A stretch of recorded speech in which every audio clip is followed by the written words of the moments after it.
pupunta kami sa Taiwan. Sa amin ni Gray, ang tinanong lang is sa akin kung affiliated daw ba sa government. Ito nakakapasok si Gray sa CR ng airplane. Ito na kami sa Taiwan. Happy birthday, Daddy!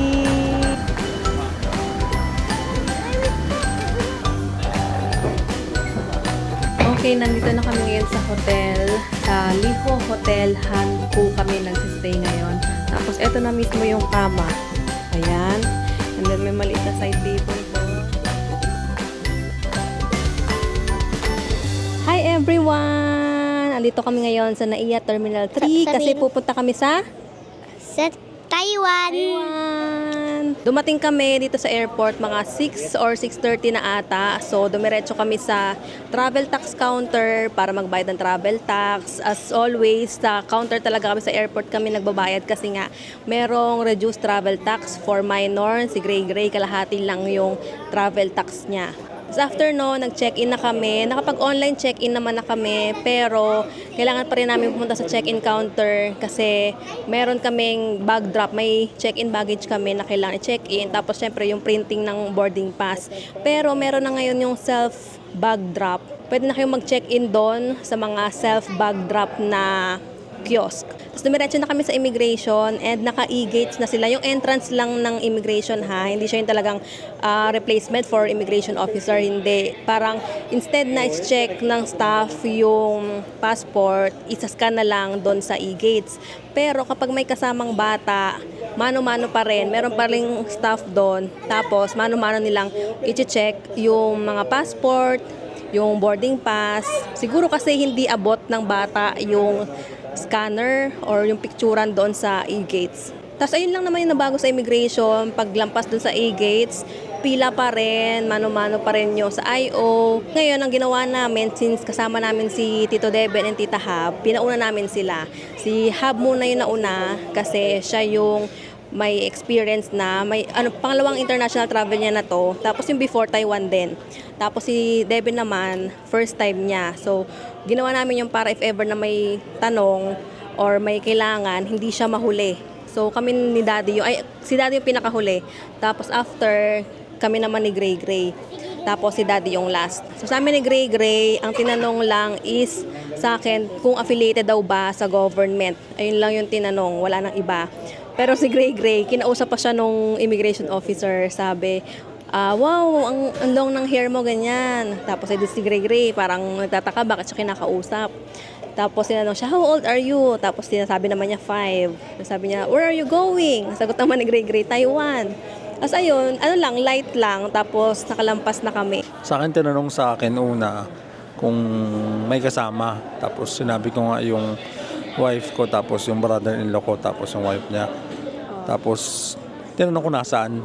Hindi ko alam kung bakit tinanongin kaya tinuro ko. Nung time na yun, naglalakad kayo. Kasi last ka. Kaya yung pagturo ko, nawala kayo. Tapos sabi ko, ayun na po. Parang tinuro ko lang. Tapos, yun, type siya. Tapos tinanong lang kung saan nag-work. Sinabi ko yung company ng work ko. Tapos, maya nag-follow up kung anong position. Tapos, yun na.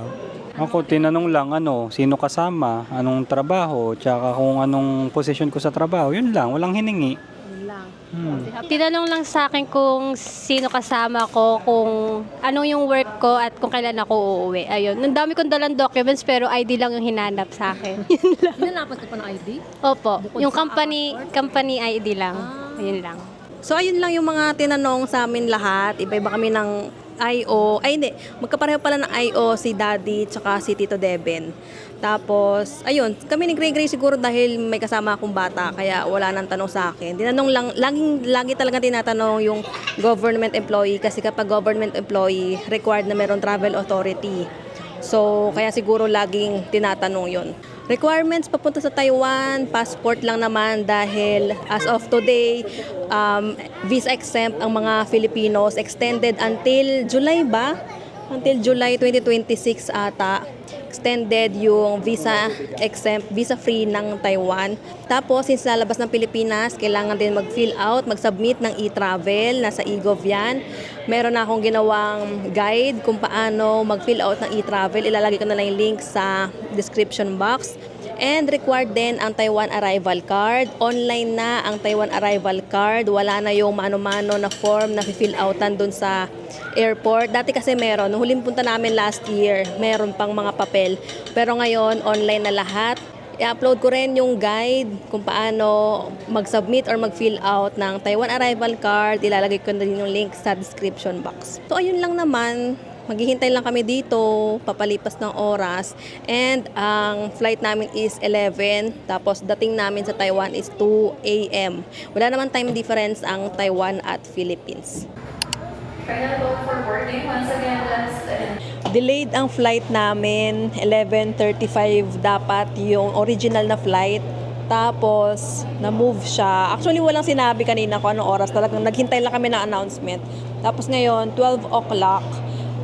Nakapasok na kami sa boarding gate. Nagpahuli na kami siguro mga quarter to 12 ata or 12 nag-announce na ng boarding. Sila, Tito Deben and Tita Hab, nauna na sila. Kami nagpahuli na lang kami kasi nga maraming tao, pipila din naman. Ngayon nga nagpahuli kami, nakapila pa rin kami papasok. Tapos kanina pala nag-change din ng gate. So gate 116 kami originally. Tapos nag-text na change na to gate 108. So lumipat kami. Buti na lang hindi kami tumamboy doon sa 116 kasi 'di ba? Oo, kasi sarado pa kanina. Tapos ang ginawa namin, pumunta kami dito sa side, sa kabilang side sa may walk-a-later kasi nag-video kami.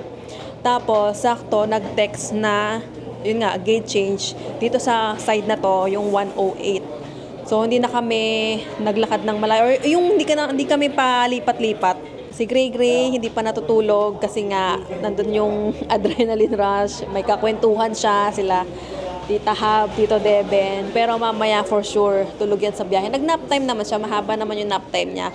In-adjust naman namin yung schedule ng tulog niya. Pero for sure mamaya makakatulog pa yan sa aeroplano.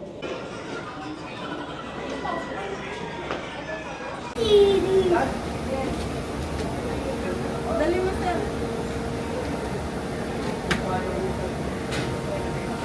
Hi! Nakasakay na kami sa airplane. Malapit kami sa CR. Nasa likod namin ng CR. Yes. Pag-edit ka mo. Hello, CR. Hindi pa nakakapasok si Gray sa CR ng airplane. Hindi niya alam po na itsura ng loob ng CR ng airplane. Na yun? Yes. Tinan niyo, oh, nandito kami sa magazine ng Cebu Pacific, yung Smile Magazine. Wow, yan si Daddy, si Mommy, and si Gray.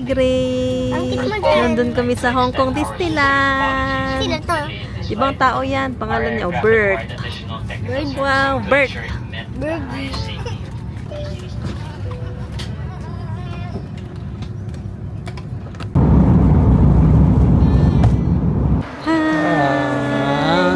Nandito na kami sa Taiwan. Happy birthday, Daddy! Happy birthday, where is the cake? Later, bibili tayo. Pag nasa toong Taiwan na tayo talaga. Taiwan na talaga to. Nasa airport pa lang tayo. So, paglabas sa aeroplano kanina, dire-diretso lang, sinundan lang namin yung signs hanggang sa makarating dun sa may immigration na area. Pero bago makarating dun sa pinaka-immigration, meron muna security check. So, bawal magpasok sa kanila ng mga meat, ng mga karne. So, take note nyo yan. Kung may mga take-out kayong pagkain na, kumari, chicken, ganyan, bawal. Tapos, after nun, immigration na, doon na yung sign na, yung Taiwan na malaking signage, ganon. Tapos, kailangan meron na kayong Taiwan arrival card. Online na yon, wala nang pinifill upan. Tapos after ng immigration, baggage claim area, and then customs, nothing to declare or may to declare. So kami sa nothing to declare. So after ng customs, eto na sa arrival hall na. Pwede na kayo dito mag-withdraw ng NTD or claim kayo ng mga binook nyo sa Klook. Pero kapag midnight arrival, sarado yung Klook booth. Tapos ngayon, hinihintay lang namin yung airport transfer na binook namin sa Klook. Kasi nga, last year na try namin na mag-commute yung DIY bus papunta Ximending, papunta Taipei Main, tapos taxi papuntang Ximending. And medyo hassle siya considering na may kasama kaming bata kasi kailangan mo maghintay ng bus. May interval din kasi yung bus. Tapos syempre maraming mga pasahero. So hindi ka kagad makakasakay. So ngayon since marami naman kami, nag-decide kami na mag-airport transfer para mas convenient since mas marami kaming dala ngayon.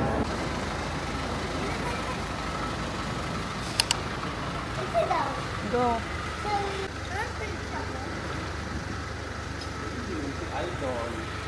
Go, sakay na.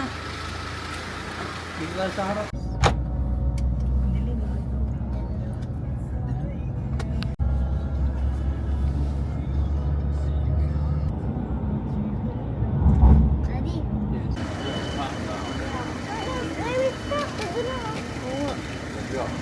Ang cute!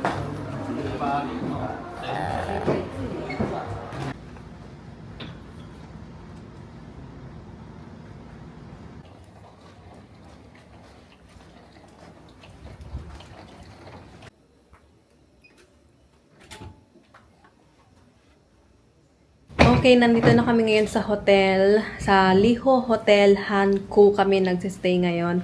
And iro-room tour ko kayo ng mabilisan lang kasi nga kailangan na namin magpahinga. Anong oras na ba? 4 a.m. na ba? 4:30 na pala. So mabilisang room tour lang tayo. So ito yung pinto ng room and careful kasi merong step na ganyan. So dito na lang namin nilagay yung gamit. Hinarang namin yung maleta dyan sa pinto. Tapos, dito merong maliit na cabinet. Walang hanger, no? Ay, may mga hanger dun sa gilid. Tapos, eto na mismo yung kama. Ayan. And then, may maliit na side table doon. Diyan nakalagay yung remote ng TV, ng aircon, may phone. Tapos, merong sofa dito. Ang awkward lang kasi merong poste dito sa gitna. Tapos, dito naman sa side, merong maliit na table, may chair, merong ref, mini ref. Tapos, nandito yung electric kettle. Ay, ano ba yan? Nandito electric kettle, may mirror, may water, may cups, may mga tea. Walang kape ata. Tea lang. Tapos, merong bintana dito. Pero, hindi natin makikita yung view kasi gabi na, madilim na. So, ayan yung bintana. Tapos, ito yung CR. Meron ding step paakyat yung CR. So, ito yung sink. Merong mirror dyan. Wala lang provided na mga toiletries. Tapos, dito naman yung toilet. Ayan. And walang bidet. May tissue lang dito. Tapos, ito yung tuwalya and hair dryer. Hala, nakaiba yung shower. Ito yung shower area. Tapos, para siyang bathtub pero hindi bathtub. Ayan, tinan mo. Tapos merong yung shampoo and shower gel. Ito yung TV sa tapat ng kama. So, ayan siya. Maluwag yung kwarto. Ayan, sobrang luwag ng kwarto. Pero luma lang talaga. And carpeted din pala. So, medyo duda din ako dito sa carpet. So, luma yung building. Makita nyo naman sa lobby pa lang, sa elevator, sa mga wallpaper. Pero for the price, considering na peak season ngayon, December, and sa location, pwede yung makonsider to. Kung halimbawa talagang budgeted kayo, nagtitipid kayo, pero gusto nyo nang malapit sa Ximending Night Market na hotel, or hotel na maluwag yung room. Kasi talagang mga hotel sa ibang bansa, sa Taiwan, sa Hong Kong, maliliit lang talaga yung mga rooms. Kung may maluluwag man na pang maramihan, pang siguro family of 4, ganyan, medyo pricey na talaga. And 24 hours din yung front desk niya. So, kung may midnight arrival din kayo, katulad namin, 4 a.m. na kami nakarating. Open 24 hours yung front desk. Pwede mag-check-in. Hindi kami nag-email or nag-contact sa kanila na late kami makakarating. Pero, na-accommodate nila kami. And yung airport transfer pala, very convenient kasi paglabas ng arrival hall, may mga nakapaskil ng name doon from Klook kasi sa Klook ko binook yun. Tapos, lumapit lang ako, sabi ko na ako yun yung isa sa mga pangalan doon. And sabi niya, wait lang daw ng 15 minutes kasi kinontak na niya yung driver. Tapos, nag-add pala kami ng booster seat. para kay Gray Gray. Kasi dun sa Klook, parang nire-recommend ba? Or hindi naman nire-require, no? Parang nire-recommend lang na may booster seat para sa child. So, additional payment yon. Tapos, very convenient, hassle-free kasi as in direct from airport na to hotel. So, imagine kung halimbawang delayed na nga yung flight namin, tapos magko-commute pa kami, na na-experience na namin yung last year. So, based sa experience namin last year, parang ayaw na namin siyang ulitin ng ganitong midnight flight, midnight arrival, kasi nga, pagod ka sa, puyat ka, tapos, hindi ka pa agad makakauwi makakarating sa hotel.